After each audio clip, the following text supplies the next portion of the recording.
exit yet. That's a surprise announcement. We gotta start from the beginning.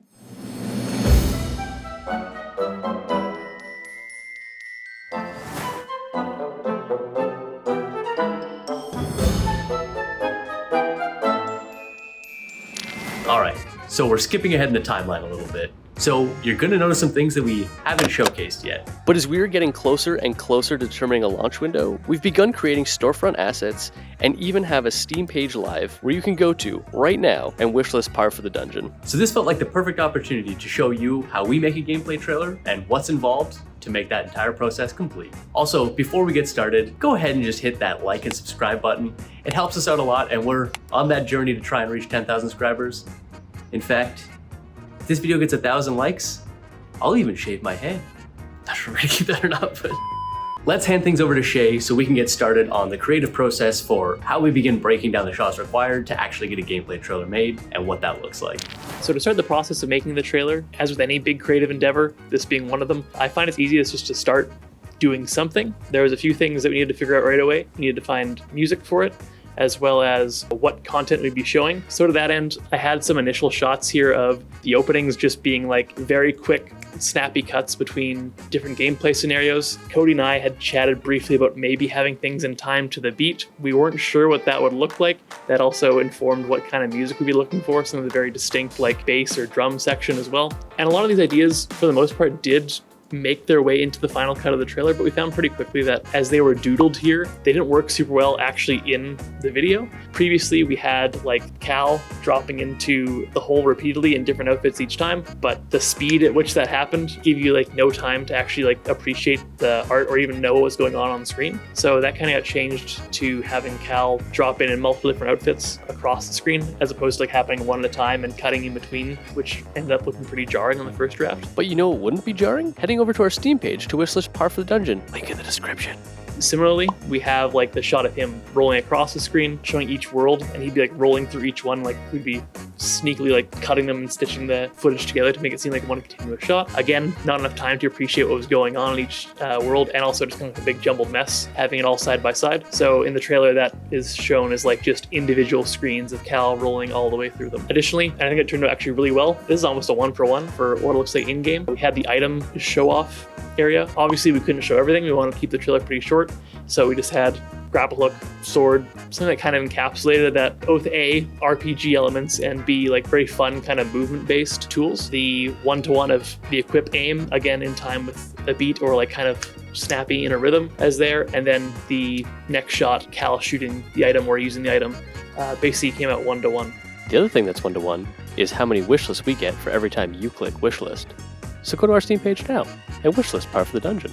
Additionally, we had some ideas of maybe showing like the stars or some kind of completion element, but we really wanted to keep things focused on gameplay and keep it within like the minute area, and we found like I was getting pretty bloated. Surprisingly, what is essentially 12 drawings turned out to be a minute of footage, and I thought it'd be like 20 at this point, so things definitely got longer than we thought, and honestly, it was pretty straightforward. Cody did a really great job like editing things right away. We got a rough draft really early. It was pretty quick and iterative process altogether. So yeah, if you guys take a look here, you'll see the first version that we made. Again, we made a lot of changes pretty quickly once you saw this, but Cody can walk you through all those polished iterations that we did later on.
So as Shay mentioned, what you just saw was a really great first pass that we were able to rough in pretty quickly, get the main shots, get the main feeling of the trailer. And that was a really helpful pass that Shay set up with all of those screenshots and the storyboards. It was definitely able to get us about 80% of the way there. But upon reviewing the trailer itself, we kind of felt like a few things were missing that we really wanted to try and add back in. And a few of those were, first off, we didn't think we were going to want text on the screen. We really wanted players just to focus on the actual action that's happening on the game, but it didn't feel like we were able to communicate clearly enough what the type of game was going to be. Also, on that front, the second thing that we really wanted to change was the first 10 seconds. While it was really helpful to capture the quick, fast cuts and the action, those shots were really nice to the beat, but overall, we were largely concerned that players were going to misinterpret the game as an action game.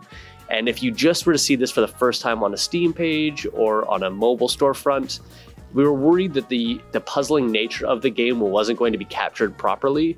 So one of the things we wanted to go back in and do was capture kind of the first 10-second sequence where we really get to showcase an entirety of a whole, so that way players understood that at its core, this is a puzzle game that you are playing. We are able to reinforce that with the text elements as well. It just gave us a little more agency to clearly communicate what you're seeing on screen, how that translates to the game, and that way the goal is that we are representing this game as best as possible to players when they first just hop on our Steam page. Most people we find will give you about 10 seconds to 15 seconds of time before they're either going to move away from your store page, they're going to switch to a different screenplay element.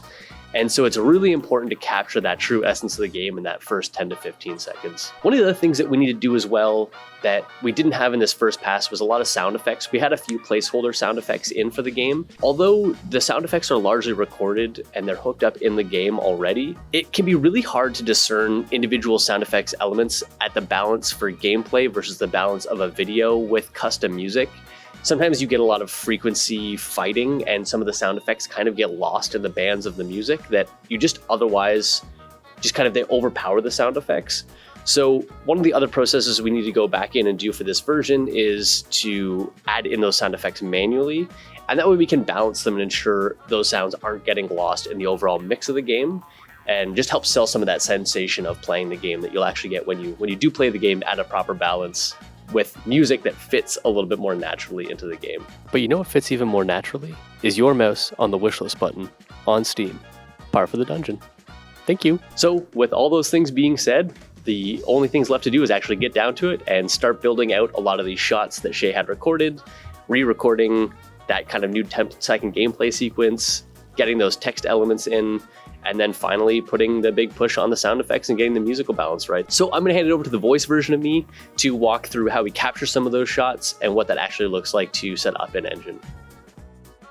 With Jay's loose framework in place, I can begin actually getting these shots laid out and capturing them. Now, admittedly, getting these gameplay shots set up and captured involves a lot of behind-the-scenes work that might not look like it at the time, but because our game is pretty much only captured from one specific angle, we often cut corners that the player won't see from the gameplay camera that, when you bring the camera down, quickly breaks apart that facade and you can begin seeing through the level, sometimes quite literally. So, for example, this first shot that we're taking a look at, it is basically just a quick little 1-second clip of the player dropping in and then rolling away from the camera, and that is the first shot that we're going to use in the trailer. But this default beforehand shot, you can see that there's a lot of ways you see behind the level. Also, our skybox typically is only framed from that specific 3/4 camera down perspective. So as soon as we start trying to move the camera to different areas, we kind of need to create this full 360 skybox that way we don't kind of see through the edges of the level. So by the time we're done here, we've just set up a little bit more of a framework to build up the level so the ground looks like it persists kind of into your plane of vision. And these are all small things, but they're just stuff that your eye picks up very easily when it looks out of place, and we begin to start noticing those abnormalities rather than paying attention to the fun aspects of the trailer that we want people to focus on. If you made it this far, thanks to everyone for sticking around and watching the full video. We've really enjoyed breaking down how we make a gameplay trailer. There's a lot of steps involved that I think that people may not realize or necessarily understand a lot of the happenings that are going on in Engine for us to capture some of these shots. It's definitely a fun process for us to kind of break down and reveal that facade and show kind of some of the behind the scenes of making the game. But the last thing to do is roll out the trailer. Enjoy.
Thank you so much for watching. We're super excited to get this game out. For those wondering, we will definitely still be bringing this game to mobile markets. Right now, we are just in the process of getting those storefronts set up and figuring out a potential full release window. So for the time being, the only place that you can see this trailer will be on the Steam page. And if you're wondering, yes, you should go to the Steam page for Par for the Dungeon and click Wishlist. Thanks so much for watching, and we'll catch you in the next one.